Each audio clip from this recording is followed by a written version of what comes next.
All right, guys, welcome back. We are in the middle of a playlist right now called Airbnb Investing 101. If this is the first video that you guys are seeing in the playlist, make sure to go back to the first one, and we'll go step by step what you need to know to get yourself into Airbnb investing and retire early. Okay, so what is today's topic? Today's topic is, could you do this all by yourself, or should you do it with a real estate agent?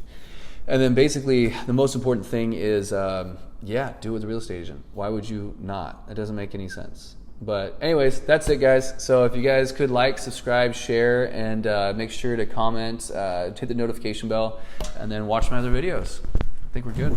I think you should elaborate just a little bit more. Should elaborate? Just elaborate. I mean, isn't this common sense? A little bit of value. Yeah? Yeah. All right. Okay, so if you guys want, I'll go into the characteristics of a real estate agent that you should be focusing on, and some things that you might want to ask them as well. So characteristics, if they're a new agent, then you probably shouldn't put your investing future into their hands. They probably have never done an investing deal before, and they probably don't know what to even look for. Now, you could just send these videos to that agent, and then hey, it all works out because I'm giving you all the information you know, but you really do want to think about experience. So the first thing I want you guys to think about when you're looking at a real estate agent is experience. Have they done a real estate transaction before that is investing based? Have they helped investors before? And bonus round, if they've helped a real estate investor that is doing it specifically for Airbnb. So that's the first thing. It's very important they've got some experience. It's not, who cares if it's your mom, your cousin, your friend, someone you went to school with. I mean, that's nice, you're being nice to them, but really this is your future we're talking about here. You need to find someone that knows what they're talking about. The second thing, you gotta get someone that has great communication skills. A lot of times I see these real estate agents that are working with these deals and they just suck at replying to emails, texts, calls. You gotta make sure that as soon as you text that person and you're asking them about real estate investing, you gotta count 1, 2, 3, 4, 5.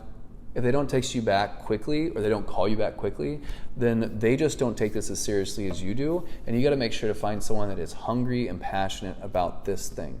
And so that is the second thing. Make sure that you find a hungry agent that is really good at communication.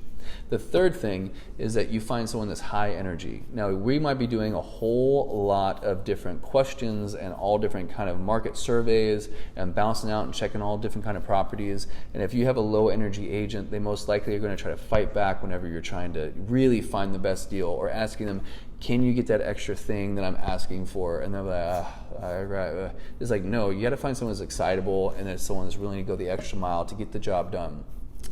The next thing I want you guys to consider is that you need to ask pre-qualifying questions. If the agent doesn't know these questions or the answers of these questions off the top of their head, then you should probably just smile, nod, and just say, yeah, we'll be in touch, and move on. And so the first thing I want you guys to ask is, hey, what is the annual appreciation rate of this particular area? Or you can just start off with just saying, hey, what's the best areas you think that I should look in for Airbnb investing? In my neighborhood, in my state, in my city, I mean. And so if they can't just ring it off the top of their head, then that's a red flag. The second thing is, in that neighborhood, how much does it cost for a basic renovation home? Not the starting, not the luxury, but basic renovations, like how much is that at the top of your head? And then if they don't know that, red flag. Another thing, what's the average price per square foot for a home like that? If they don't know, red flag.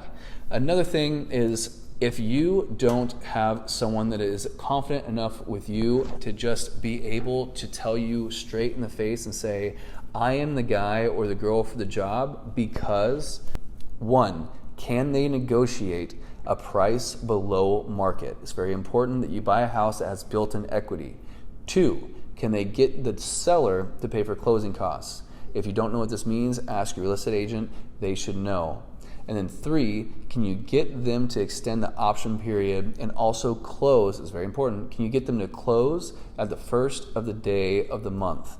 Now, these are just the main top 3. There's many other things you should consider, but these are things that are important for you specifically for Airbnb investing. And the reason why is that they take care of the closing cost, or they do the built under, the first thing, if they do it under the market value, then you already have this equity that you can pull out if things go wrong in the market or you need to start reinvesting or something like that.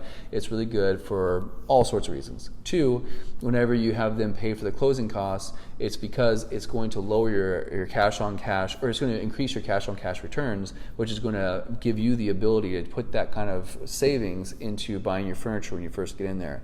And 3, the reason why you want to close on the first day of the month, and it's going to be rough because a lot of times you're going to have to do longer than a 30-day close to get that first day, is because as soon as you close, you have 2 months until you have to start paying your mortgage.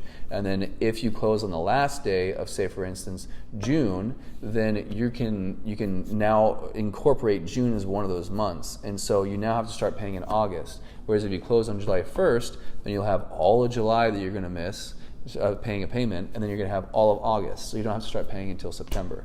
And so these are very important things for you to get money into your pocket and take as low as amount of risk as possible. Can your agent do these things? If your answer is yes on all these, then you're green lit, go for it. All right, guys, I hope this added some value in your search. Remember, if you're in the Dallas area, I do this, and if you're pre-qualified and you've already watched the other videos and you hit all those other steps, I'm more than happy to find you your next Airbnb investment. If you're not in Dallas, then good luck. Make sure that you do a lot of research on your agent before you hire them to take care of your financial future. All right, guys, thank you so much. Hit the notification bell, like, subscribe, comment. You know what to do. I want to talk to you in the comments. Watch this video here. It's the next step in the playlist, and also go back to the beginning if you haven't. All right, guys, see you later. Check me out on Instagram, Sean Realty.